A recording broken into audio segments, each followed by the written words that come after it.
Hello everyone, and welcome to the 5, 8 and a half. My name is Lisa Graves, and I'm here with my wonderful, amazing co-host, Nadine Smith.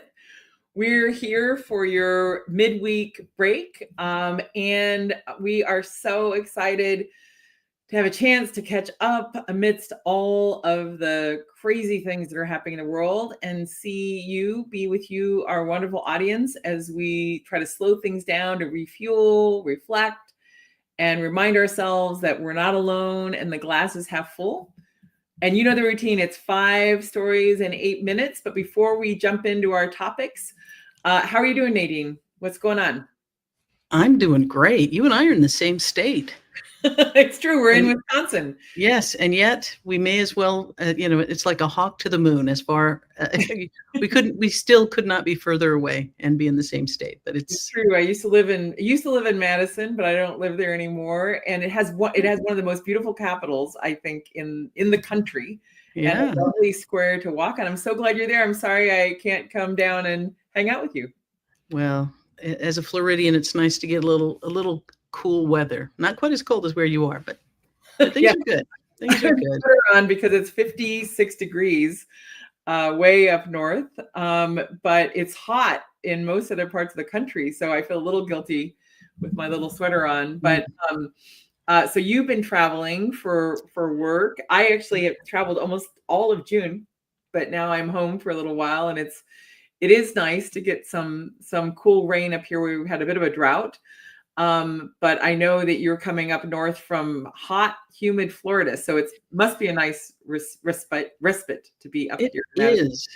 One of the things about traveling, you do your work, you do your speeches, you come back to an empty hotel room, and so I've had lots of time to scroll and be on TikTok and do all the things that we do to numb ourselves out. But I had the most delicious experience. And I got to witness it almost in real time.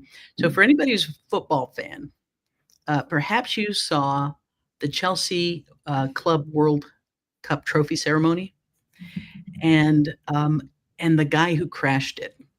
So Donald Trump gets on stage as Chelsea football team is getting their World Cup trophy, and they does all the things, but there comes this moment where they lift the trophy. And it is the most awkward, cringe-inducing, secondhand embarrassment moment that you can imagine, because they're all clearly telling Trump to leave the stage. None of them want him on the stage as they celebrate their big moment. And he would take no clue. I mean, one person after another, they try to gently guide him off. And then at one point you see the captain, Reece James. You can see him looking at Trump directly and saying, "Are you going to leave?"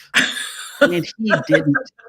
He didn't. He just lingered awkwardly, just literally in front of the players. And then the FIFA president had to physically walk him off the stage. And the fans in the stadium booed loudly.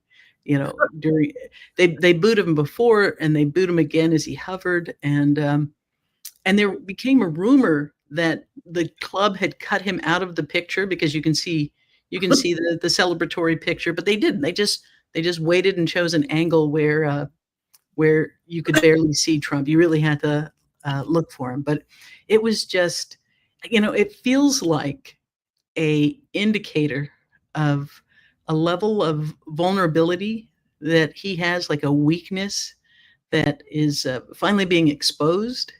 The Epstein files, which we'll segue to next. Wait, before we go, I was going to say, I would really like America to have that angle Uh, Right. it's like, Right. there he is off stage. Also, as a kid, I really thought there was a big cane with a hook that could, pull someone off stage. Apparently not. Apparently that's not a thing. Yeah. Well, wasn't that on what was that show? Oh gosh. It was a talent show, and the Gong Show. I They was would going to bang say a gong. a huge gong. That would have Yes, been amazing. a huge Like, gong. he's hanging out there, and then Right. is it Barry, whatever his name was, just Yes. like hits the gong. That would have been a great capper. Yeah. For that. And you know what? You're just reminding me. We've got to get LB on this, because wasn't he actually like a CIA spy? It turned out. I mean, yeah, Yes. he had like There's this a whole, incredible. yeah. Him and you must save the liver. What was her name? Giles.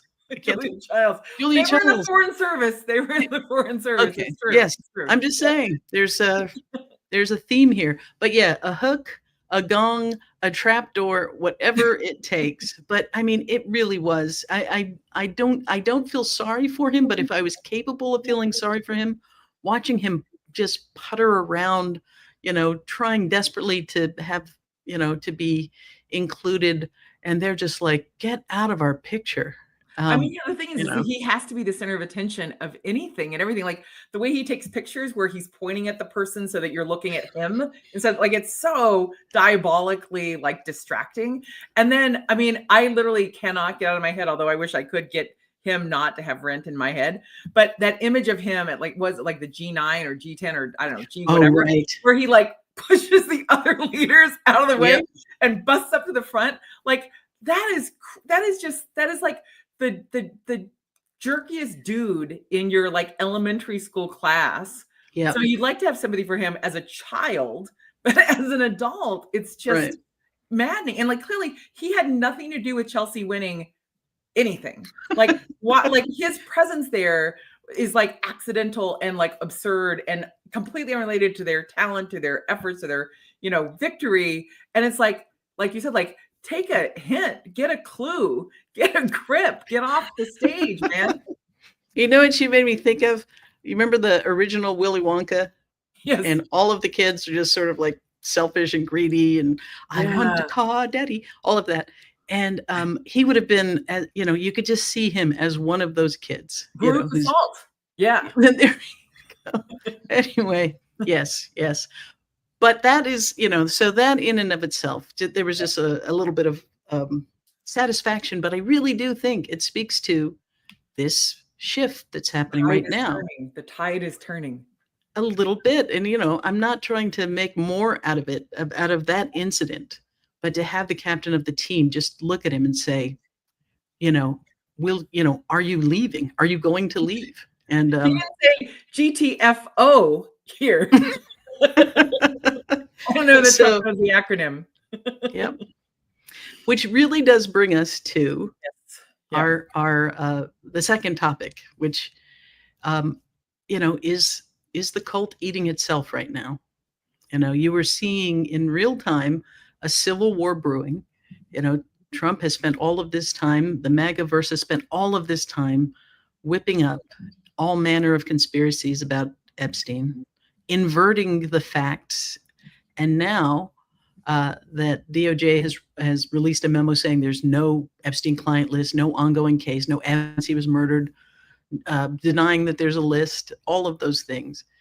You now have Trump calling the whole thing a hoax and saying that those who are still demanding answers are weaklings and stupid Republicans, and so now these people who built their entire identity around this idea that finally, with Trump in power and Republicans controlling the legislature, they would finally rip the lid off this pedophile ring, this scandal. And instead they have a sputtering, ridiculous Pam Bondi, list what list. And you have, Bannon, Bongino, Laura Loomer, all Mike Johnson even kind of showed the barest outline of a vestigial spine by saying, by calling for full disclosure. And on top of that, there's a poll out, CNN SSRS poll, that shows only 4% of Republican-leaning voters are satisfied with how they are handling this. 4%. And only, Harry Enton from CNN, he says, I've never seen numbers that low. So yeah, Trump is attacking his base. And, when your brand is, I know what they're hiding, and suddenly you are the one in the position to hide it, we are seeing that civil war, play out. So yeah, it's really crazy. The word salad release today with all like the little tweet or what have you, with the whole "it's a hoax" thing. It's like, it's insane. And on the one hand, I can't believe anyone would believe him because I've thought that many times over the years. But you, like you said, that polling number, like, I don't know, I'm not sure what 4%. The population, like 4% is like a number that I don't know if I've seen in a poll. Like, I think at one point I thought, well, like, maybe I could offend some people, but something like 20% of the American population believes that, there are extraterrestrials who, snatch people or something. Like there was like some number, like, there were other superstitious things, like maybe 15% of the people, 25% of people believe, but like, the fact that only 4% of the Republicans who've just stood by him through everything are dissatisfied, like that, or are satisfied, I guess. right. That is just astonishing. I mean, that's amazing, right? It's just their own, like you said, their own implosion over this hype. I mean, and let's be clear, as everyone knows, Epstein's a terrible guy, deceased, obviously, but terrible person, sex trafficker, someone who was procuring underage girls and women for his rich clients, both in his Manhattan palace-like environs and his island.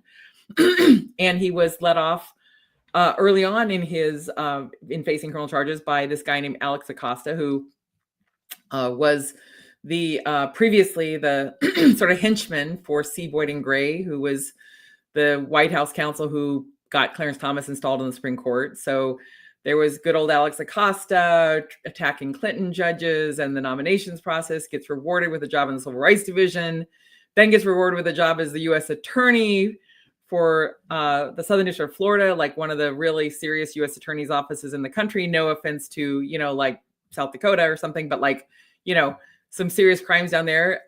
Acosta has no experience as a prosecutor, very little experience as an actual lawyer in any way. And then he cuts this shameful deal with Epstein, really an outrageous deal. And then gets away with it, basically gets rewarded with an appointment by Trump to head the Department of Labor. And only when people learn about his role in cutting that deal with Epstein does he get blocked. And meanwhile, Epstein goes to prison, and we all know what happens next, or at least there's both an official report and theories of what happens next. And meanwhile, Trump is hyping the whole thing while lying. And I'm going to say that word out loud because there's one statement where he says he was never on Epstein's plane, and there's a photo of him on Epstein's plane. Like, there are lies, and then there are lies in which there's, not AI, not faked evidence. There's him dancing with Epstein, joking with Epstein, hanging out with Ghislaine Maxwell and Melania and Epstein. Like, not that they were friends to the very end, who knows? He claims to have distanced himself from him, but like, he was partying with the guy for years. And the unforgettable thing for me is Donald Trump telling reporters, oh, Epstein likes them young. And that's when Donald Trump was dating like 20-year-olds. So he knew exactly what Epstein was up to. Give me an effing break. Yeah. Well, it is somebody was mentioning that he had Trump fired the prosecutor, who happens to be Comey's daughter. So yeah, the prosecutor in the Epstein Maxwell case. But it's just, we had on the show some time ago, Rich Loges from leavingmaga.org encourage people to go by leavingmaga.org. But I think the reason to talk about this, and the reason that we see these numbers and and it's kind of, there's some hope to it, is that one of the things Rich talks about is how what finally got him out was a small change in the aperture of information that flowed into his consciousness. Just, he began to look just a little bit further beyond what was being fed to him in the MAGAverse. And I think right now what we're seeing is people who have just been consuming it without thought are going, well, wait a second, these things are, colliding. I don't, and so, to me, there's like a little break of light where people might begin to question more than what happened to that minute and a half. And as somebody said, if these tapes, if all of this information exonerated Trump, he would have turned it into T-shirts and he'd be selling that information online. So yeah, well, and then and then it is this crazy world where on the one hand, Ghislaine Maxwell is serving a sentence right now after being convicted, and she's claiming that she should have benefited from that outrageous, dirty deal, just morally repugnant deal that Alex Acosta cut with Epstein back in like 2007, 2008 during the George W. Bush administration. And then in the midst of this, of course, the Trump administration can't side with her with everything going on. So they decided they weren't going to support her appeal to the Supreme Court. Meanwhile, we know that what Trump said when she was arrested and facing these charges, he wished her well, because he's wishing all criminal defendants well at all times, and just today, we learned that Alan Dershowitz, who was Epstein's lawyer, actually wrote a letter of support for one of Trump's nominees, one of his personal lawyers, who's trying to reward with another position, Emil Beauvais, who has been nominated to the U.S. Court of Appeals for the Third Circuit. Right. And Dershowitz, Epstein's lawyer, wrote a letter recently of support for Beauvais, who is facing credible allegations by a whistleblower that he was trying to orchestrate the efforts to not comply with federal judges' orders, according to the whistleblower, saying, F the court orders. And there's text records, that help corroborate that. And yet Trump is moving forward with his Republican allies in the Senate to try to put this man, this 40-something-year-old guy, on the U.S. Court of Appeals for the Third Circuit. I know that was like, we started with Epstein, Epstein's lawyer got to, but this cast of characters is really extraordinary. And this Republicans controlling the Senate are not defending the rights of the American people. They are not standing up for impartial justice or fair justice. The fact that they would even consider tomorrow going along with appointing Bove to this position is really outrageous. So thanks for letting me do that little segue over to the judiciary world that I live in. Yeah. I mean, what do you think? Do you think that Dan Bongino is going to get fired because he's countering Bondi? Like, what's going to happen next? What do you think, Nadine? I hope it drags out. I hope they keep inflicting his maximum damage on each other. And it's hard to tell. He's been whining about how hard the job is for a long time. So this may be the jumping off point. I think that it's interesting. Journalist Michael Wolff, who's written a bunch of books about Trump, he claims that Epstein once showed him photographs of Trump with underage girls at the Palm Beach, Epstein's Palm Beach home, which dated back to like 99, 2000. And he also alleges that Trump and Epstein were close for over a decade and that they, quote, hunted women together. Wow. And that they fell out over some real estate deal. But according to him, Epstein, and he put this in his book, Epstein reportedly threatened to expose Trump's ties to Russian money laundering, prompting Trump to allegedly tip off police about Epstein's sex trafficking, suggesting Trump knew about it all the time. Anyway, all of this is by way of saying you don't have to believe Michael Wolff, and there's plenty of people who will call him a sensationalist. But what is interesting is Trump is litigious, and he has not sued over these allegations. And I want to ask guys this in particular, because one of the things he says is that Trump and Epstein shared a girlfriend. Ooh. I know. It's like, I don't even know. Like, is this a euphemism? Is this, or if Dear. anybody has, I don't know, shared a girlfriend, and I'm not trying to, hey, go thruples if that's what but it feels like, Trump's not the sharing kind. And what does that mean? But they say it like this is just a sort of ordinary thing that happens, you share a girlfriend, you share, it's like, what the hell did that mean?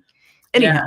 Yeah, it really is just the stories that have been reported, the allegations that are made, the lawsuits that were filed by some of the women who were part of Ghislaine's recruitment or Epstein's schemes. Like, it really is, like, tawdry doesn't even begin to describe it. It really is shocking. So shocking that the Queen of England basically exiled her son for his involvement Right.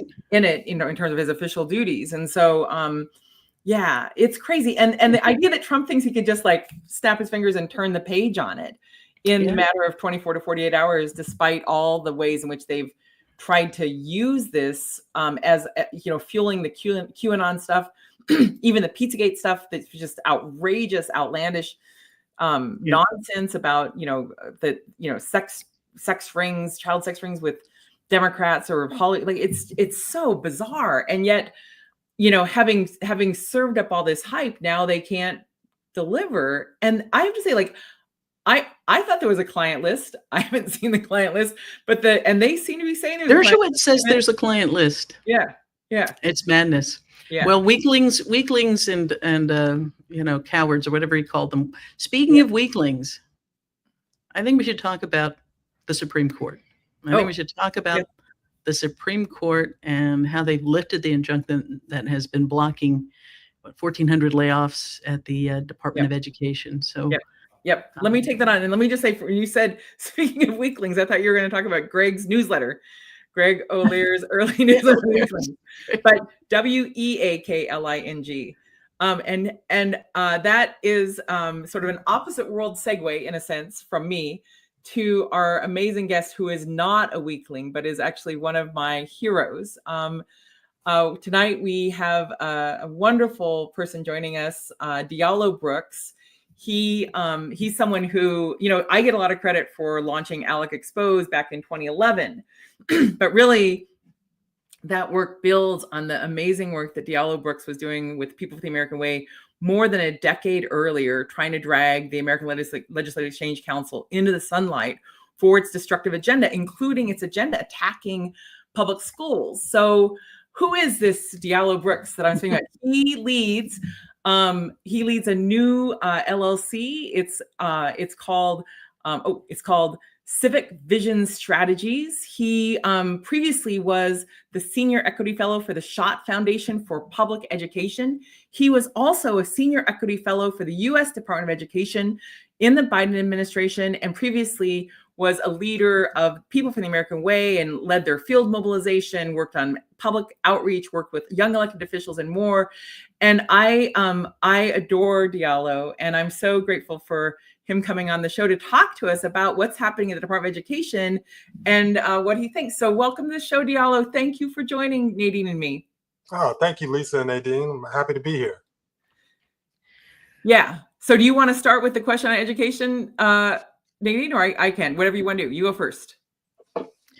Oh, well, obviously they're taking apart the Department of Education. The entire Civil Rights Division is impacted, Title IX enforcement, protections for LGBTQ and disabled and, minority students. And this has been a Project 2025 goal. But how should people be looking at this, what the Supreme Court has done? How do we make sense of what it means for those of us who have kids in school? And then, what is the organizing to push back? That's all. That's all I need to know, dear. So, great question. As we look at the Supreme Court's decision most recently, or where they're siding with the Trump administration about eliminating or allowing them to move forward with purging jobs at the Department of Education, we have to step back a bit further and just kind of really understand the history of the right and their wanting to get rid of the Department of Education. It is not a new development. You know, the minions that are around Trump right now are bringing those ideas to him. Those ideas are not unique to him, and actually probably didn't even come from his own brain. They come from other folks around him that have been wanting to do this for a long time. And so there's been this attack because folks understand there's a tremendous amount of money in the Department of Education that is moved to the states. If they can control that money, move some of those resources to private entities, they're wanting to privatize our education process. They also want to have tiered education. If you really want to peel back the onion, they want to have an education where the elite have a certain education pathways, and then the rest of us have a different education pathway, right? They want us to be able to work in their systems, but they don't want us to be free thinkers.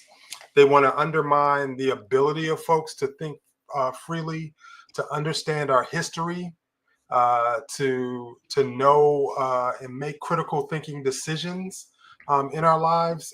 Because when we have an educated populace, when we have an educated community, people tend to make better decisions about their lives and who their elected officials are, what the policies that they want to see, things of that nature. But the more you're able to undermine that, the more you're able to create a control mechanism there. And that's what their attempt is. They're really looking to do that. And they have the House and the Senate. They have the Supreme Court. And Lisa, you and I have worked on the court issues for a very long time, really trying to get folks to understand the significance of the court and as a voting issue. Unfortunately, folks didn't get it. And we have the court that we have now. And we're seeing the consequences of that. Yeah. But I'll stop there. Yeah. And well, let me just follow up real quick, because when you say they want to keep people just educated enough to be, drones, human drones in their workforce, but not educated enough to think critically. How does this all play out to them? I mean, AI is taking most of the jobs. H-1B visas, or whatever they're called. What is their vision of what it will mean to gut education? They want everybody homeschooled. I mean, what is the end game here? I mean, there's a couple of lanes in which they're driving in. I mean, they definitely want to privatize education, so moving those resources. If you get rid of the Department of Education and everything that's kind of packed into the Department of Education, they get to control the purse strings more strategically of the dollars that are put into education. So right now, Congress allocates resources to the Department of Education to then be moved out to states on a variety of things that Congress has passed. When that then goes directly into the White House, into the control of the president more directly outside of the agency, they're able to have a lot more control over education policy around the country. They use it as a stick.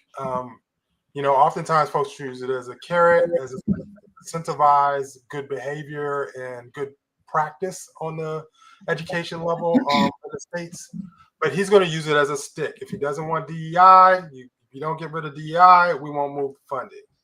And that's K through 12, but also into the higher education space. We've seen what they've done with Harvard and other schools across the country. We see what's happening in North Carolina, where they're withholding resources at the last minute, which undermines schools. And so then they can say, hey, we can set up these private entities. The other thing about privatization of our education process as well is that wealthy folks already send their kids to private schools. Now with these voucher programs and other programs, they can take advantage of saving a little bit of money of sending their kids to school using these vouchers for the elite schools, which only their kids are going to get into anyway, because the rest of us, our kids may or may not even get into the more quote unquote elite elite schools, elite private schools. And so it's another tax break for the rich. Got it. Yeah, when we were working on ALEC Exposed, Diallo, one of the things that we were looking at together was this series of ALEC bills, ALEC, the American Legislative Exchange Council, which describes itself as the largest voluntary association of legislators in the country, but which is really a pay-to-play bill mill for special interest, corporate interests. It's actually meeting this week in Indiana to continue its agenda. But one of the things that was in that initial set of bills that we helped uncloak together was they wanted to increase tax write-offs for corporations that give to private schools. Then they wanted to increase the use of these vouchers, which they always call, school choice. They label under school choice. And when we were looking into the way those vouchers and others were structured, unlike public schools where everyone goes and gets to go, and everyone has an opportunity to have an education, those private schools give preference to families, so that kids of the same family stay together. They don't have to let everyone in. Some of these private school entities that have been receiving public tax dollars have done what's called creaming, where they basically, let go of kids who aren't performing high enough so they can sort of juice their numbers on performance. And there are also issues with kids with disabilities and with, programs to help them deal with learning disabilities or physical disabilities and not being accepted. So the inequity of moving to this system where people's fundamental rights are not, really respected, are not treated equally, it is just fundamentally an assault on one of the great innovations in America, which was universal public education for all students. And that innovation was not perfected, but certainly there was an attempt to address what was going on in the US in terms of the racial segregation with that Supreme Court decision in Brown v. Board. And that decision in Brown, sorry to go on, I'm going to get back to you, I promised y'all. But that decision in Brown, that's part of what spawned this right-wing movement, not just to attack public schools, the idea of public schools, but to attack equality, the idea that we would have public schools that were racially integrated. And one of the fathers of the right-wing movement, Milton Friedman, objected to Brown, saying that there should be racially segregated schools, and the market should just solve it. Anyone could go wherever they want based on the market, meaning white segregated schools and not. And so this fight is literally 70 years long, as you point out. The effort to kill public schools or undermine them is so long, and these right wingers have been at it for so long. I wonder, not with that big wind up, but what can we do about it where we are now, Diallo? How can we respond? How can we protect the interests of kids and parents in public schools? How can we respond to this gutting of so many devoted civil servants at the Department of Education, and the ruination of their jobs, their firing? What do you think we can do? What can people do? How can we help? What do we do, Diallo? Yeah, well, my basic reaction to all of this, and it's always been this, is that we have to organize. The only way we solve these problems is to organize our way out of this. We have to educate our communities, and not just the coalition of the folks that kind of already get this, but actually dig deeper and peel back the onion and make sure we're having the strategic conversations in community, with community, uplifting the voices of community to really get paint a clear contrast to what their agenda is. I think what we've done on the progressive side is not articulate well to America, those that have always been with us and some on the margins, of what we are for, what we care about. Why do we care about it? Why is this important? And why is this important to their lives? And elevating what local folks' concerns are about education and every other public policy piece that is moving in this particular moment. I think what I've heard from folks is that they don't see an alternative agenda. They don't see an alternative message that actually resonates with them in a way that they can understand and digest. And I think we need to do the deeper dive, the digging to really build those less transactional relationships and more authentic relationships with folks in a way that help elevate, one, their knowledge about what's happening, but also what the solutions to what's happening are, and also making sure it connects with their kitchen table, with their lives, about what they're trying to accomplish and achieve every day. And I always say, folks want a healthy, thriving, safe communities, right? And so how do our public education system fit into that? How does it fit into the folks' ability to have the freedom, have to gain the knowledge, to really uplift themselves, but also create an environment where they're able to be healthy, safe, and thriving. They can have the jobs that they want, that provide food for them on their kitchen table, that they feel like they have the knowledge they need to make appropriate decisions in their lives. And as progressives, we have to do a better job of connecting with folks and helping to elevate that thinking. There has to be an alternative, and organizing is the only way to do that. Oh, you're on mute, dear Nadine. I was just saying that somebody put in the comments that Trump has taken the carrots that Democrats created and turned them into, the Republicans have turned them into sticks. Incentives are now used to punish. And in Florida, we've seen this. I mean, public dollars get basically laundered through these programs, and they go to private for-profit enterprises, and they are allowed to discriminate. They can say, we don't want you here based on any number of things, nor are they held to the same standards, the same basic standards that public schools are held to. And I think part of the challenge is, by the time people realize, like, they did a big push to say, hey, if you're bullied, you can get a voucher to go to another school, which sounds nice up until the time you realize that once they hit this tipping point, they don't have to worry about that. They don't have to worry about making the schools accessible. And we see stories where parents of extraordinary means are bragging about taking the vouchers and spending $7,000 to take their kids to Disney World, for example. So I fear that the things that are happening are the slow erosion rather than the dramatic. We'll talk about this later, but we're seeing what happens when you gut the infrastructure for weather, for weather systems, for warning systems. But by the time people really figure out and feel in a visceral way what it means to have public funding plundered and redirected to these private schools, and I guarantee if you check in your state, it's certainly true in Florida, the number of lawmakers who are financially benefiting from voucher systems. They run these schools, their wives run these schools. It is absolutely, it's a grift, it's a con. And by the time it shows up in ways that people will actually understand are impacting them, it feels like it's well past the tipping point. So I'm with you. I agree. Organize, have these conversations.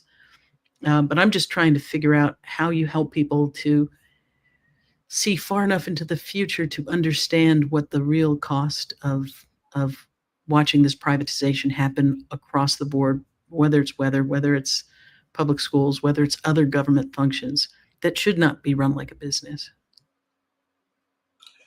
Yeah, for me, it really is. It really goes back to just basic civic education. I think we have drifted away from like really civically understanding how one government functions, particularly if you get outside of the Beltway.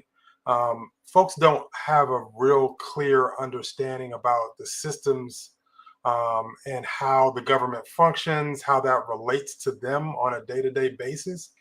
And that's why I said we have to really get back to, I hate to use this term, but get back to brass tacks, because it's such an old term, but back to brass tacks where folks really can understand the kind of relationship our federal government and then state and local government have to their lives every day? And what is their role in being a civic participant in a way that shapes that government, shapes these institutions in a way that actually works to their benefit?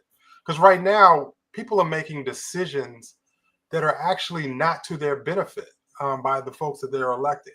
And then folks sit down, they get out the way, they say, we don't want to be involved. I don't do politics. Politics is in your life every single day and every single facet of how you have your relationships, your friendships, your businesses, your work.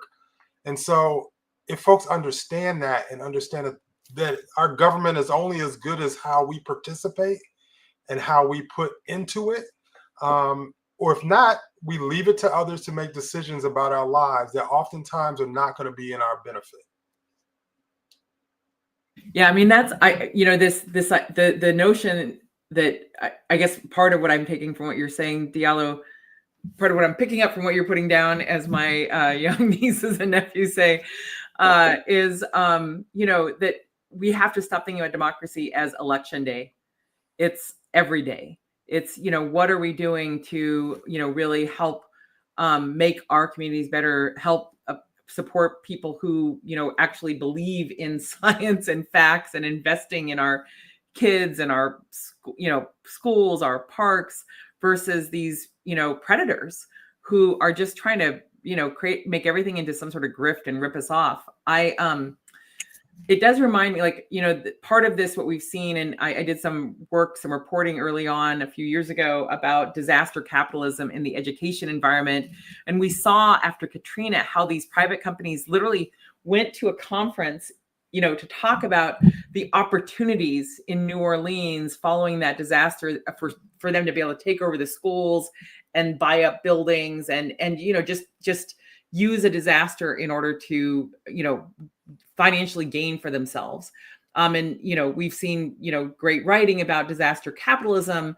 And the schools have been part of that target. Rupert Murdoch at one point, talked about how this is the education industry is like $1 billion industry, just waiting, waiting for Wall Street to come in and sort of take it over. And so, the risks here, especially with this administration and Linda McMahon, who, shouldn't be in charge of the Department of Education. Like, I don't even know how I live in a universe in which a person who leads a, professional fake wrestling, entertainment company is in charge of deciding who gets to work at the Department of Education and what gets funded and what doesn't, when she has zero qualifications for that job whatsoever. But of course, like when I step back, I think, well, basically none of these people are actually qualified for the jobs that they have in the cabinet. They're just actors who've been hired by Trump to basically play a role, like look this way on TV while he stands next to them and, tells them what to do, or his, funders tell them what they want or whatever. But this issue of the disasters that Nadine mentioned and that you sort of averted to, like, how do we deal with this disaster? That leads us to our next segment.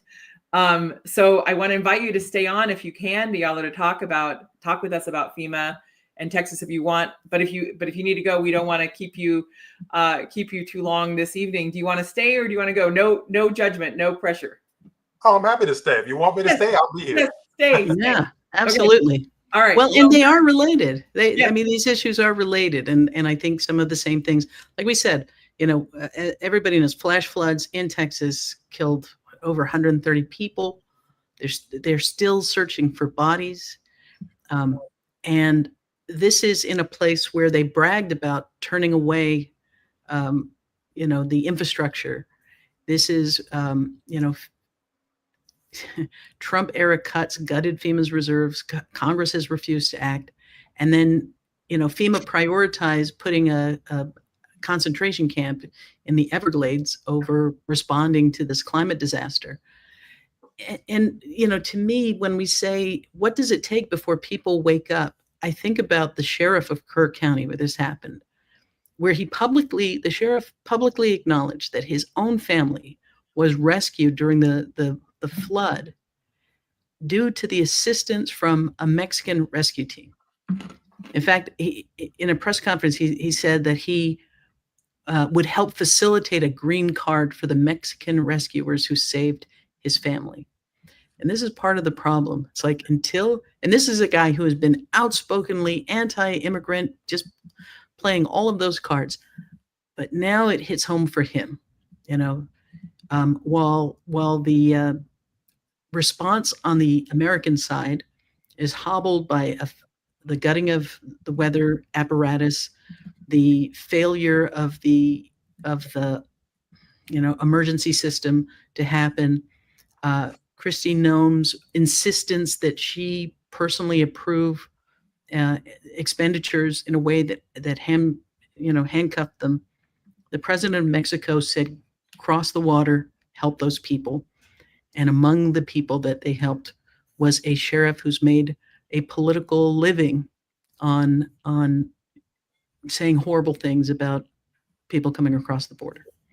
But we cannot build a politic on waiting for everyone to be personally, directly affected, to have this sort of revelation as a consequence of their own experience, as opposed to developing the empathy to say, we are demonizing people who, despite all of our rhetoric, come to our aid and behave the way neighbors ought to behave. The same with the two Mexican camp counselors who led 20 girls to safety. Over and over again, we see, people demonstrating the values that we pretend to hold dear. And so, in this era where we're seeing, the privatization of public education, we're seeing the gutting of these critical systems, this critical infrastructure. And whether they've said it out loud yet or not, it is all about privatizing. It's all about getting their hands on that money and redirecting it. The alligator Alcatraz concentration camp was a rapid, no bid, $450 million handoff to Trump supporters to create something that is an environmental hazard and is the worst possible conditions to try to keep people safe within. And a bunch of legislators, Democratic legislators, who tried to go there and check it out and see how people were doing, because concerns about flooding and rapid weather, and we're going to see more intense weather systems.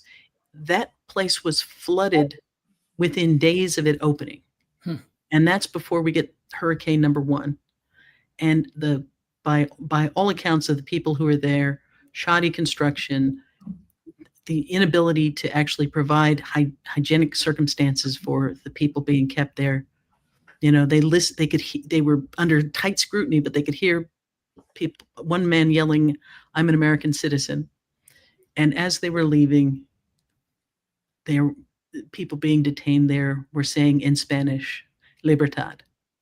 And so, again, all of this, the FEMA, the gutting of this infrastructure, the raiding of FEMA coffers, and the dismantling of something so critical. I mean, Florida is going to bear the brunt, obviously, of more hurricanes, more frequent, greater intensity. And we've got to start, talking about this. They always want to tell us when the evidence of what they are doing is staring us right in the face. Now is the wrong time to politicize what's happened, whether it's a school getting shot up or 130 people dying in a flood for which they had no warning. Yeah, I mean, can I just this is where we are. Interject? Yeah. When Greg Abbott, who has just been one of the just most reckless, I think, in terms of his rhetoric around immigration, his actions, those razor buoys in the river, just a fiend, has the audacity to attack anyone who's criticizing how could all these people and all these kids have been killed so quickly in this flood without investments by the rich state of Texas in actual feasible alarm systems in a river known for, like, when he says, that's like losers talk about that, like equating politics to a football game. It's just another morally repugnant, act or word by that guy. But the fact is that that county was asking for years for equipment to deal with floods, and it was turned down by the state repeatedly under Abbott.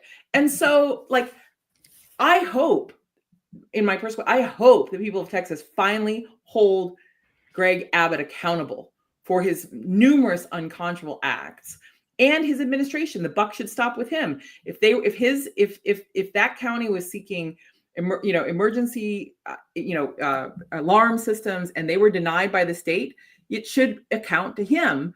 Similarly with Nome, the fact that they were cutting the call center from 90-some% responsiveness to 15% responsiveness as this flooding, as this death and destruction was underway, as people were clamoring to reach FEMA for help. She should be helped. She should be impeached. She should not be in that office. Absolutely. I mean, I'm sure none of them, in many ways should be, but incident after incident after incident of reckless, decision-making, or just decision-making that's just bad ideas, like that she has to approve everything over $100,000. Why? Because they want to see where they're going to send the money to their buddies or not. Exactly. Well, here's my question, Diallo, because you've been in an administration, you've been right at the heart of where these decisions are being made. How much does this idea that government should be run like a business that almost never gets challenged?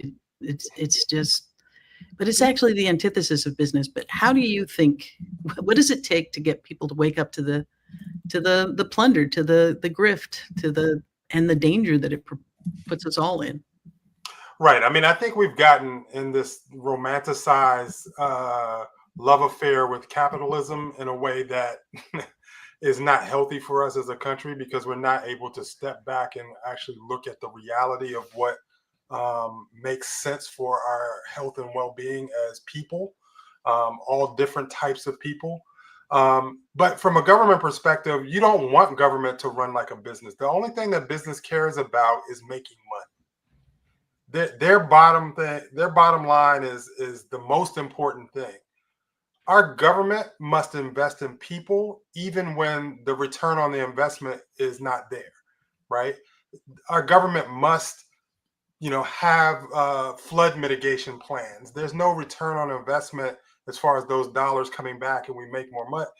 It just doesn't work like that. There are things that our government is charged with doing to protect our safety and well-being as people, and sometimes make decisions that are thinking forward about what the possibility of certain things happening are in the future. And so, our government shouldn't be a corporation. It is not a corporation. It is intentionally was not created to be a corporation. Or we would have just had a privatized government from the start. And, there's been a lot of faults of, who founded our country and all of that. We can get into the semantics about that. But one of the things that's been great is that we have been a country of progress, of learning as we go and implementing better strategic ideas about what our government should be, making that work as we go forward. And now we've hit a point where we really are regressing. We're moving backwards. We're making decisions about things that are just not in the best interest of people. And I go back to this main point. It really goes back into organizing and folks actually understanding what the role of government should be, and us pushing back around these narratives around the corporations are great. I mean, we got a president that's been bankrupt, I don't know how many times, that's had so many failed businesses. So he's not even a business leader that you could even look up to as a successful business leader. He's been a successful scam artist and parlaying the system to his benefit to make money.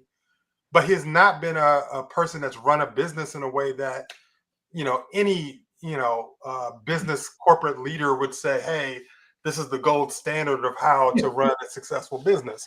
So even from that perspective, we haven't even we're far away from what that should look like. But then I go back to your main point. Our government is about taking care of people. We have money that comes out of our pocket to go into government systems on all levels to help us be safe, to mitigate problems that may come down the road, to also provide safety nets, because having safety nets actually allow us to be a safer community. It allows us to be healthy. It allows us to be free. Folks love the word freedom. And so, we have to just be more diligent about creating a narrative around that, and not just get caught up in the policy kind of conversation, but really like, what do you want? Like, I would ask a person, what do you want? What do you see as most important to you in your life, your health, your safety, and your well-being? And then connect the dots about the government we want to see that gets us there. Well, that is a beautiful answer, Diallo, and true, and a great segue to the next topic on We Need a Hero. But there's this new summer movie that's out that I think, from the reports I've heard, I haven't seen it yet. Nadine has, so we're going to count on you, Nadine, to help carry this forward. But like that appears to really make it quite clear the danger of billionaire business people having their hands in government. And we're seeing that, obviously, we saw this in real time and continuing to see the ongoing component of it with Elon Musk and what I decided I'm always going to call dodgy, his dodgy operations to slash our government and try to get his hands in the till of everything. But then we also see, Peter Thiel and Palantir and this effort of to acquire our data for, I'm sure, not good reason, not good purposes. And that's what I hear the movie's about. So, Nadine, tell us a little bit about Superman. Well, first of all, MAGA's been losing their mind about Superman. They've been calling it woke. It's been fascinating. I put cartoons of different images of Superman punching Nazis on my Facebook page, and the trolls that just crawled out of the woodwork. But they're freaking out because not only is Lex Luthor, the villain of the series, a complete Elon Musk, Peter Thiel, like it's an amalgamation of all of these oligarchs, including their awkwardness and creepiness and megalomania. But it really emphasizes the fact that Superman is an immigrant, and they build the whole story around, trying to create suspicion about him and what his motives are, what it means to have an immigrant with this kind of power. And so they've been on this, and I couldn't help but think about the who's the guy who had the Titanic submarine that vaporized, the million, this isn't so much of a spoiler because we're not talking high art here, but Elon Lex Musk, or Elon Luthor, whatever we want to call him, ends up doing something that actually imperils the entire world. Shocking. I know, shocking. Yeah. So much so that even his henchmen begin to sort of challenge him a little bit. But it is such an obvious metaphor. It's not particularly deftly done, but it's a lot of fun. And what I love about it is that despite an all-out effort in the MAGA world to go after this movie, to trash it, to call it woke and all of these things, it is the biggest solo debut for the character in box office history. It's got A rating on Rotten Tomatoes. The audience score is A. And so, and it champions the fact that he's an immigrant. It holds up the fact that he's an immigrant as the embodiment of the values that America ought to rally around. So it's a fun romp. It's a good time, but for me, it was also a way to say, we're not having it to MAGA, and I love to see it. But yes, I couldn't think of a better movie to demonstrate exactly what you've been talking about, Diallo, that when we turn over the functions of government over to these obscenely wealthy, amoral actors, then horrible things happen. And we've got to get back to truth, justice, and the American way it ought to be. Have you seen the movie, Diallo? Are you gonna see the movie? What are your thoughts? Well, I'm definitely going to go see it now. I think they did done a great job of like hyping me up because I was like, will I see it or will I wait? But yeah, I mean, I think. But your point around this, and it's good to see it happening in that in cinema, because I think it connects with people that are not thinking in that kind of political lens all the time, but it kind of puts those thoughts in folks' heads around like, yeah, do we really want to see a government that's functioning that way? But I think the other piece is too is that I'm always careful of leaning too far into the superhero syndrome that we have as Americans. I've heard all the recent comments from folks is like, yeah, we need Obama to step back in and fix all of these problems. We have to get to Americans in a way that we are the solutions that we want to see, that we are the folks that are going to really save us, and that we are all superheroes. But I love that fact that the movie, because I think it resonates with the population, because America's fixation on Superman throughout history. I think it resonates with the population that I think we need to hit in order to really change the tide and how stuff plays out in this country. So I'm actually going to go see it. Well, Diallo, first of all, thank you so much for being here. Thank you for bringing that clarion call to action. And you've given us the perfect segue to our final segment, which is the glass half full. As you know, we like to end on an upbeat note, not to ignore what's broken, but just to remind ourselves of what's still beautiful, still bold, and still possible. And it is not about superheroes from other worlds who are coming to save us. It's about us. And so July 17th, tomorrow, marks the anniversary of the passing of Congressman John Lewis. Congressman John Lewis, who marched across bridges, stood in chambers of power, and never stopped telling the truth, even when it cost him his safety. And his mantra was, get in good trouble, necessary trouble. And so to commemorate that and to continue the momentum from, hands off and no kings, which brought millions of people into the streets of cities all across the country and in other cities across the world, this is the latest in carrying on that tradition. And it's embedded in the idea that if a certain percentage of the population will take to the streets, I think it's somewhere around 3.5%, according to the scholars of how you topple fascist regimes. In that spirit of continuing to take to the streets, Good Trouble Lives On is the name of that campaign. GoodTroubleLivesOn.org is where you can go and find out what's happening in your city. There are over 1,600, I believe, cities where events are planned. So take to the streets, and if there's some reason you can't take to the streets, you can still participate as the Good Trouble Lives On is live streams from all around the country. But it is so important that we continue to show with our physical presence that we are not rolling over, we are not capitulating, and we are willing to grab fistfuls of sand every single day and throw it into the gears of the machinery they're trying to build. So GoodTroubleLivesOn.org, and we'll see you in the streets. And to that, we toast that the glass is half full. Cheers.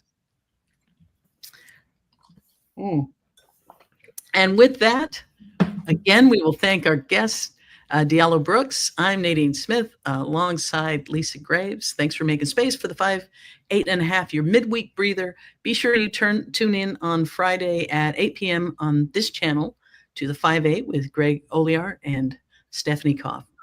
Take care of yourself, take care of each other, and we will see you next Wednesday at 8. Good night. Thank you. Good night.